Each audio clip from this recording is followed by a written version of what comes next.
जय श्री कृष्णा दोस्तों, राधे राधे। आज हम गुरुवार की व्रत कथा सुनेंगे। ऐसा माना जाता है कि जो कोई भी भक्त इस दिन व्रत रखते हैं उनकी समस्त इच्छाएं पूर्ण होती हैं और बृहस्पति महाराज प्रसन्न होते हैं। धन, विदा, पुत्र तथा मनोवांछित फल की प्राप्ति होती है। परिवार में सुख तथा शांति रहती है। आइए अब हम बृहस्पतिवार की व्रत कथा को प्रारंभ करते हैं। प्राचीन समय की बात है। एक बड़ा प्रतापी तथा दानी राजा रहता था। वह प्रत्येक गुरुवार को व्रत रखता था एवं पुण्य करता था। यह उसकी रानी को अच्छा नहीं लगता था। ना वह व्रत करती और ना ही किसी को एक पैसा दान में देती। राजा को भी ऐसा करने से मना किया करती थी। एक समय की बात है कि राजा शिकार खेलने वन को चले गए। घर पर रानी और दासी थी। उस समय गुरु बृहस्पति देव साधु का रूप धारण कर राजा के दरवाजे पर भिक्षा मांगने आए। साधु ने रानी से भिक्षा मांगी तो वो कहने लगी, हे साधु महाराज, मैं इस दान और पुण्य से तंग आ गई हूँ। आप कोई ऐसा उपाय बताएं जिससे ये सारा धन नष्ट हो जाए और मैं आराम से रह सकूं। साधु रूपी बृहस्पति देव ने कहा, तुम बड़ी विचित्र हो। संतान और धन से भी कोई दुखी होता है। अगर तुम्हारे पास धन अधिक है तो इसे शुभ कार्यों में लगाओ जिससे तुम्हारे दोनों लोग सुधरें। परंतु साधु की इन बातों से रानी खुश नहीं हुई। उसने कहा, मुझे ऐसे धन की आवश्यकता नहीं है जिसे मैं दान दूं तथा जिसको संभालने में ही मेरा सारा समय नष्ट हो जाए। साधु ने कहा, यदि तुम्हारी ऐसी इच्छा है तो जैसा मैं तुम्हें बताता हूँ तुम वैसा ही करना। बृहस्पतिवार के दिन तुम घर को गोबर से लीपना, अपने केशों को पीली मिट्टी से धोना, केशों को धोते समय स्नान करना, राजा से हजामत बनाने को कहना, भोजन में मांस मदिरा खाना, कपड़ा धोबी के यहाँ धुलने डालना। इस प्रकार 7 बृहस्पतिवार करने से तुम्हारा समस्त धन नष्ट हो जाएगा। इतना कहकर साधु बने बृहस्पति देव अंतर्ध्यान हो गए। साधु के कहे अनुसार करते हुए रानी को केवल 3 बृहस्पतिवार ही बीते थे कि उसकी समस्त धन संपत्ति नष्ट हो गई। भोजन के लिए भी परिवार तरसने लगा। एक दिन राजा रानी से बोला, हे रानी, तुम यहीं रहो, मैं दूसरे देश को जाता हूँ क्योंकि यहाँ पर मुझे सभी जानते हैं, इसलिए मैं कोई छोटा कार्य नहीं कर सकता। ऐसा कहकर राजा परदेश चला गया। वहाँ वह जंगल से लकड़ी काट कर लाता और शहर में बेचता। इस तरह वह अपना जीवन व्यतीत करने लगा। उधर राजा के बिना रानी और दासी दुखी रहने लगी। एक समय जब रानी और दासियों को 7 दिन बिना भोजन के रहना पड़ा तो रानी ने अपनी दासी से कहा, हे दासी, पास ही के नगर में मेरी बहन रहती है। वह बड़ी धनवान है, तो उसके पास जा और कुछ ले आ ताकि थोड़ा बहुत गुजर बसर हो जाए। दासी रानी की बहन के पास गई। उस दिन बृहस्पतिवार था। रानी की बहन उस समय बृहस्पतिवार की कथा सुन रही थी। दासी ने रानी की बहन को अपनी रानी का संदेश दिया, लेकिन रानी की बहन ने कोई उत्तर नहीं दिया। जब दासी को रानी की बहन से कोई उत्तर नहीं मिला तो वह बहुत दुखी हुई। उसे क्रोध भी आया। दासी ने वापस आकर रानी को सारी बात बता दी। सुनकर रानी ने अपने भाग्य को कोसा। उधर रानी की बहन ने सोचा कि मेरी बहन की दासी आई थी परंतु मैं उसे बोल नहीं पाई, इससे वह बहुत दुखी होगी। कथा सुनकर और पूजन समाप्त कर वह अपनी बहन के घर गई और कहने लगी, हे बहन, मैं बृहस्पतिवार का व्रत कर रही थी। तुम्हारी दासी गई परंतु जब तक कथा होती है तब तक ना उठते हैं और ना बोलते हैं, इसलिए मैं नहीं बोली।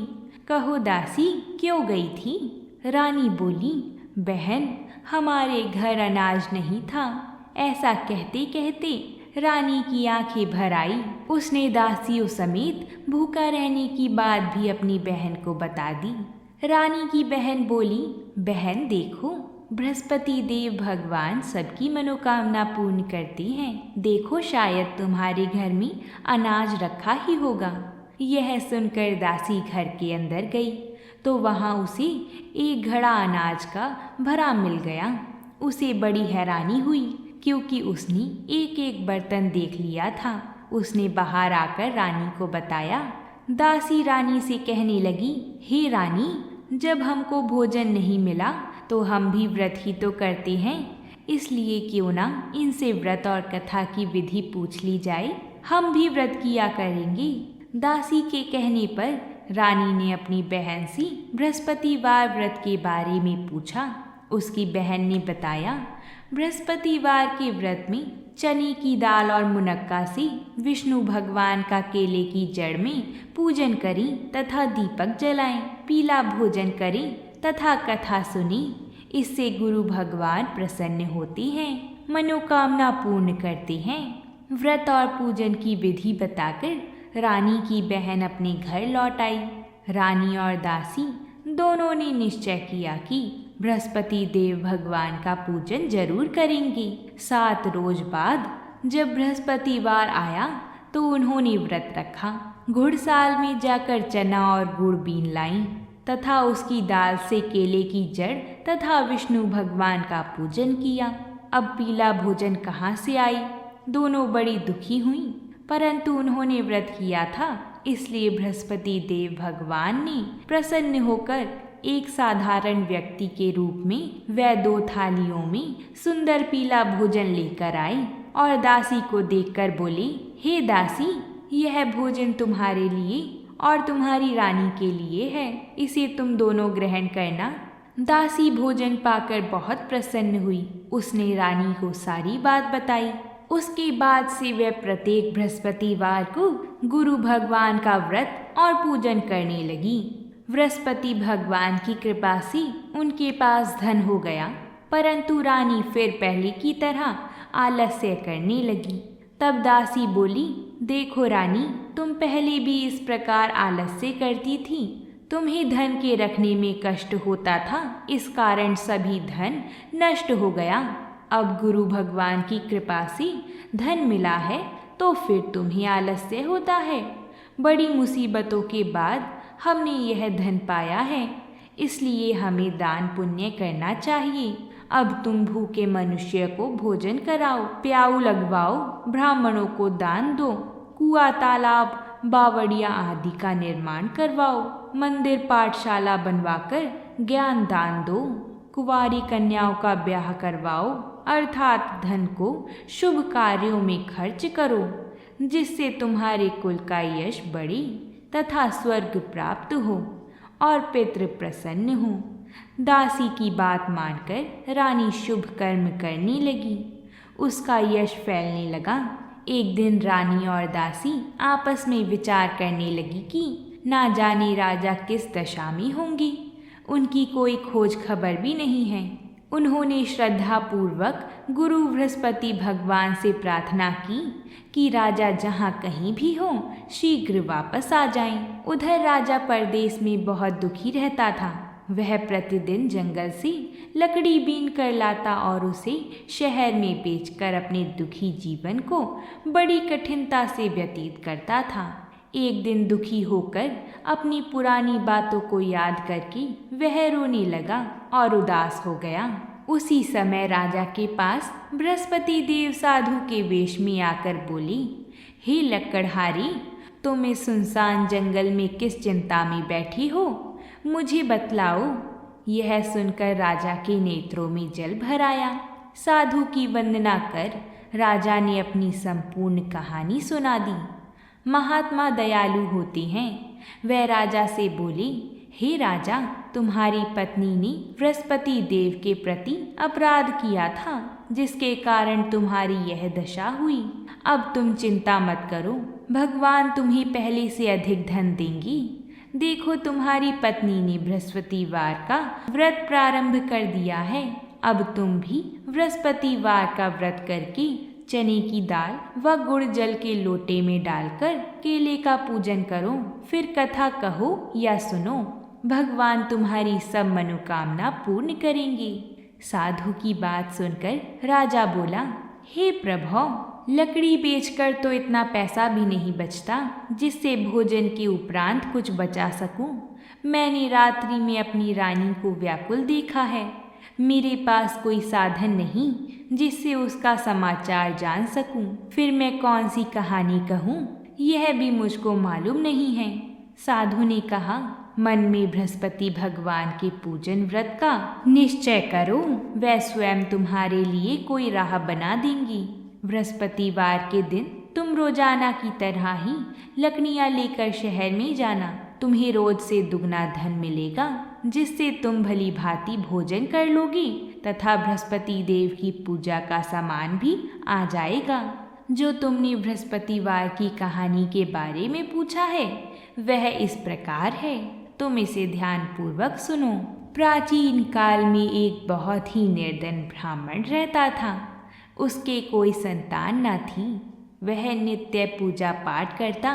उसकी स्त्री ना स्नान करती और ना किसी देवता का पूजन करती। इस कारण ब्राह्मण देवता बहुत दुखी रहते थे। भगवान की कृपा से ब्राह्मण के यहाँ एक कन्या उत्पन्न हुई। कन्या बड़ी होने लगी। प्रातः स्नान करके वह भगवान विष्णु का जप करती थी। ऐसी ही वह बृहस्पतिवार का व्रत भी करने लगी। पूजा पाठ समाप्त करके पाठशाला जाती तो अपनी मुट्ठी में जौ भर के ले जाती और पाठशाला के मार्ग में डालती जाती। लौटते समय वही जौ स्वर्ण के हो जाती तो उनको बीन कर घर ले आती थी। एक दिन वह बालिका सूप में उन सोने के जौ को फटक कर साफ कर रही थी कि तभी उसकी माँ ने देख लिया और कहा कि हे बेटी, सोने के जौ को फटकने के लिए सोने का ही सूप होना चाहिए। दूसरे दिन गुरुवार था। कन्या ने व्रत रखा और बृहस्पति देव से सोने का सूप देने की प्रार्थना की। बृहस्पति देव ने उसकी प्रार्थना स्वीकार कर ली। रोजाना की तरह वह कन्या जौ फैलाती हुई पाठशाला से लौटकर जब वह जौ बीन रही थी तो बृहस्पति देव की कृपा से उसे सोने का सूप भी मिला।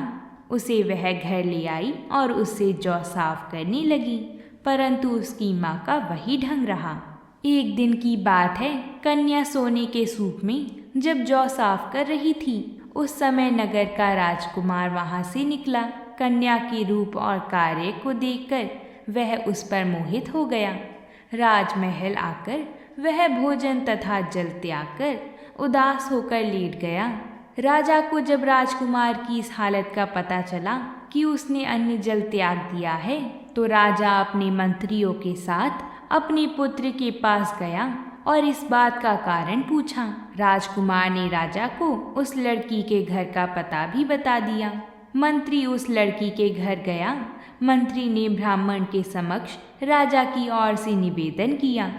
कुछ ही दिन बाद ब्राह्मण की कन्या का विवाह राजकुमार के साथ संपन्न हो गया। कन्या के घर से जाते ही ब्राह्मण के घर में पहले की भांति गरीबी का निवास हो गया। एक दिन दुखी होकर ब्राह्मण अपनी पुत्री से मिलने गए। बेटी ने पिता की अवस्था को देखा और अपनी माँ का हाल पूछा। ब्राह्मण ने सभी हाल कह सुनाया। कन्या ने बहुत सा धन देकर अपने पिता को विदा कर दिया, लेकिन कुछ दिन बाद ही फिर वही हाल हो गया। ब्राह्मण फिर अपनी कन्या के यहाँ गया और सभी हाल कहा तो पुत्री बोली, हे पिताजी, आप माता को यहाँ लिवा लाओ। मैं उन्हें वह विधि बता दूंगी जिससे गरीबी दूर हो जाएगी। ब्राह्मण देवता अपनी स्त्री को साथ लेकर अपनी पुत्री के पास राजमहल पहुँची तो पुत्री अपनी माँ को समझाने लगी, हे माँ, देखो, तुम प्रातः काल स्नान आदि करके विष्णु भगवान का पूजन करो तो सब दरिद्रता दूर हो जाएगी। परंतु उसकी माँ ने उसकी एक भी बात नहीं मानी। वह प्रातः काल उठकर अपनी पुत्री की बची झूठन को खा लेती थी। एक दिन उसकी पुत्री को बहुत गुस्सा आया। उसने अपनी माँ को एक कोठरी में बंद कर दिया। फिर प्रातः उसे स्नान आदि करा के पूजा पाठ करवाया तो उसकी माँ की बुद्धि ठीक हो गई। इसके बाद वह नियम से पूजा पाठ करने लगी और प्रत्येक बृहस्पतिवार को व्रत करने लगी। इस व्रत के प्रभाव से मृत्यु के बाद वह स्वर्ग को गई। वह ब्राह्मण भी सुखपूर्वक इस लोक का सुख भोग कर स्वर्ग को प्राप्त हुआ। इस तरह कहानी कहकर साधु बने देवता वहां से अंतर्ध्यान हो गए। धीरे धीरे समय व्यतीत होने पर फिर बृहस्पतिवार का दिन आया। राजा जंगल में लकड़ी काटकर शहर में बेचने लगा। उसे उस दिन बाकी दिनों से अधिक धन मिला। राजा ने चना गुड़ आदि लाकर बृहस्पतिवार का व्रत किया। उस दिन से उसके सभी कलेश दूर हो गए। परंतु जब अगले गुरुवार का दिन आया तो वह बृहस्पतिवार का व्रत करना भूल गया। इस कारण बृहस्पति भगवान नाराज हो गए। उस दिन उस नगर के राजा ने विशाल यज्ञ का आयोजन किया था तथा अपनी समस्त राज्य में घोषणा करवा दी थी कि सभी मेरे यहाँ भोजन करने आवे। किसी के घर में भी चूल्हा ना जले। इस आज्ञा को जो ना मानेगा उसको फांसी दे दी जाएगी। राजा की आज्ञा अनुसार राज्य के सभी वासी राजा के भोज में सम्मिलित हुए। लेकिन लकड़हारा कुछ देर से पहुंचा, इसलिए राजा उसको अपने साथ महल में ले गए। जब राजा लकड़हारे को भोजन करा रहे थे तो रानी की दृष्टि उस खुटी पर पड़ी जिस पर उसका हार लटका हुआ था। उसे हार खुटी पर लटका दिखाई नहीं दिया। रानी को निश्चय हो गया कि मेरा हार इस लकड़हारे ने चुरा लिया है। उसी समय सैनिक बुलवाकर उसको जेल में डलवा दिया गया। लकड़हारा जेल में विचार करने लगा कि ना जाने कौन सी पूर्व जन्म के कर्म से मुझे यह दुख प्राप्त हुआ है, और जंगल में मिले साधु को याद करने लगा। तत्काल बृहस्पति देव साधु के रूप में प्रकट हो गए और कहने लगी, अरे मूर्ख, तूने बृहस्पति देवता की कथा नहीं की, उसी कारण तुझे यह दुख प्राप्त हुआ है। अब चिंता मत कर। बृहस्पतिवार के दिन जेल खाने के दरवाजे पर तुझे 4 पैसे पड़े मिलेंगे। उनसे तू बृहस्पतिवार की पूजा करना तो तेरा सभी कष्ट दूर हो जाएगा। अगले बृहस्पतिवार के दिन उसे जेल के द्वार पर 4 पैसे मिले। राजा ने पूजा का सामान मंगवाकर कथा कही और प्रसाद बांटा। उसी रात्रि में बृहस्पति देव ने उस नगर के राजा को स्वप्न में कहा, हे राजा, तूने जिसे जेल में बंद किया है उसे कल छोड़ देना, वह निर्दोष है। राजा प्रातः काल उठा और खुटी पर हार टंगा देखकर लकड़हारे को बुलाकर क्षमा मांगी तथा राजा के योग्य सुंदर वस्त्र आभूषण भेंट कर उसे विदा किया। गुरुदेव की आज्ञा अनुसार राजा अपने नगर को चल दिया। राजा जब नगर के निकट पहुंचा तो उसे बड़ा ही आश्चर्य हुआ कि नगर में पहले से अधिक बाग, तालाब और कुएं तथा बहुत सी धर्मशालाएं, मंदिर आदि बने हुए हैं। राजा ने पूछा कि यह किसका बाग और धर्मशाला है? तब नगर के सब लोग कहने लगे कि यह सब हमारी रानी और दासी द्वारा बनवाए गए हैं। राजा को आश्चर्य हुआ और गुस्सा भी आया कि उसकी अनुपस्थिति में रानी के पास धन कहाँ से आया होगा। जब रानी ने यह खबर सुनी कि राजा आ रही हैं, तो उसने अपनी दासी से कहा, हे दासी, देखो तो जरा, राजा हमको कितनी बुरी हालत में छोड़ के गए थे। वह हमारी ऐसी हालत देखकर लौट ना जाएं, इसलिए तू दरवाजे पर खड़ी हो जा। रानी की आज्ञा अनुसार दासी दरवाजे पर खड़ी हो गई और जब राजा आए तो उन्हें अपने साथ महल में लिवा लाई। तब राजा ने क्रोध करके अपनी तलवार निकाली और पूछने लगा, बताओ यह धन तुम्हें कैसे प्राप्त हुआ है? तब रानी ने सारी कथा कह सुनाई। तब राजा ने निश्चय किया कि मैं रोजाना दिन में 3 बार कहानी कहा करूँगा और रोज व्रत किया करूँगा। अब हर समय राजा के दुपट्टे में चने की दाल बंधी रहती तथा दिन में 3 बार कथा कहता। एक रोज राजा ने विचार किया कि चलो अपनी बहन के यहाँ हो आऊं। इस तरह का निश्चय कर राजा घोड़े पर सवार होकर अपनी बहन के यहाँ चल दिया। मार्ग में उसने देखा कि कुछ आदमी एक मुर्दे को लिवा जा रहे हैं। उन्हें रोककर राजा कहने लगा, अरे भाइयों, मेरी बृहस्पतिवार की कथा सुन लो। वह बोले, लो, हमारा तो आदमी मर गया है, इनको अपनी कथा की पड़ी है। परंतु कुछ आदमी बोले, अच्छा कहो, हम तुम्हारी कथा भी सुनेंगे। तब राजा ने दाल निकाली और कथा कहनी शुरू कर दी। जब कथा आधी हुई तो मुर्दा हिलने लगा, और जब कथा समाप्त हुई तो राम राम करके वह मुर्दा खड़ा हो गया। राजा आगे बढ़ा, उसे चलते चलते शाम हो गई। आगे मार्ग में उसे एक किसान खेत में हल चलाता हुआ मिला। राजा ने उससे कथा सुनने का आग्रह किया, लेकिन वह नहीं माना। राजा आगे चल पड़ा। राजा के हटते ही बैल पछाड़ खाकर गिर गई तथा किसान के पेट में बहुत जोर से दर्द होने लगा। उसी समय किसान की माँ रोटी लेकर आई। उसने जब देखा तो अपने पुत्र से सब हाल पूछा। बेटे ने सभी हाल बता दिया। बुढ़िया दौड़ती दौड़ती उस घुड़सवार के पास पहुंची और उससे बोली, मैं तेरी कथा सुनूंगी, तू अपनी कथा मेरे खेत पर ही चलकर कहना। राजा ने लौटकर बुढ़िया के खेत पर जाकर कथा कही, जिसके सुनते ही बैल खड़ी हो गई तथा किसान के पेट का दर्द भी बंद हो गया। राजा अपनी बहन के घर जा पहुंचा। बहन ने भाई की खूब मेहमान नवाजी करी। दूसरे रोज प्रातःकाल राजा जागा तो वह देखने लगा कि यहाँ सब लोग भोजन कर रहे हैं। राजा ने अपनी बहन से जब पूछा, ऐसा कोई मनुष्य है जिसने भोजन नहीं किया हो, जो मेरी बृहस्पतिवार की कथा सुन ले? बहन बोली, हे भैया, यह देश ऐसा ही है। यहाँ लोग पहले भोजन करते हैं, बाद में कोई अन्य काम करते हैं। फिर वह कुम्हार के घर गई, जिसका लड़का बीमार था। उसे मालूम हुआ कि उसके यहाँ 3 दिन से किसी ने भी भोजन नहीं किया है। रानी ने अपने भाई की कथा सुनने के लिए कुम्हार से कहा। वह तैयार हो गया। राजा ने जाकर बृहस्पतिवार की कथा कही, जिसको सुनकर उसका लड़का ठीक हो गया। अब तो राजा की प्रशंसा होने लगी। एक दिन राजा ने अपनी बहन को कहा, हे बहन, मैं अब अपने घर जाऊंगा, तुम भी तैयार हो जाओ। राजा की बहन ने अपनी सास से अपने भाई के साथ जाने की आज्ञा मांगी तो सास बोली, हाँ चली जा, मगर अपने लड़के को मत ले जाना, क्योंकि तेरे भाई के कोई संतान नहीं है। बहन ने अपने भाई से कहा, हे भैया, मैं तो चलूंगी, मगर कोई बालक नहीं जाएगा। तब राजा अपनी बहन को भी छोड़कर दुखी मन से अपनी नगर को लौट आया। राजा ने अपनी रानी से सारी कथा बताई और बिना भोजन किए वह शैया पर लेट गया। रानी बोली, हे प्रभु, बृहस्पति देव ने हमें सब कुछ दिया है, वह हमें संतान अवश्य देंगे।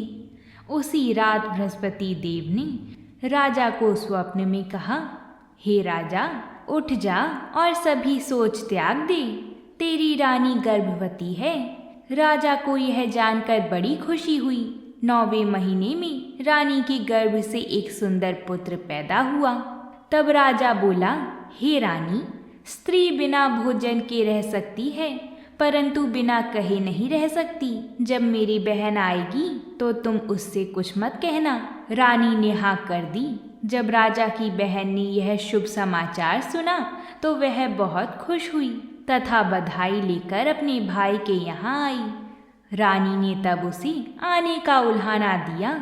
जब भाई अपने साथ ला रहे थे तब टाल गई, उनके साथ ना आई और आज अपने आप ही भागी भागी बिना बुलाए आ गई। तो राजा की बहन बोली, भाई, मैं इस प्रकार ना कहती तो तुम्हारे घर औलाद कैसे होती?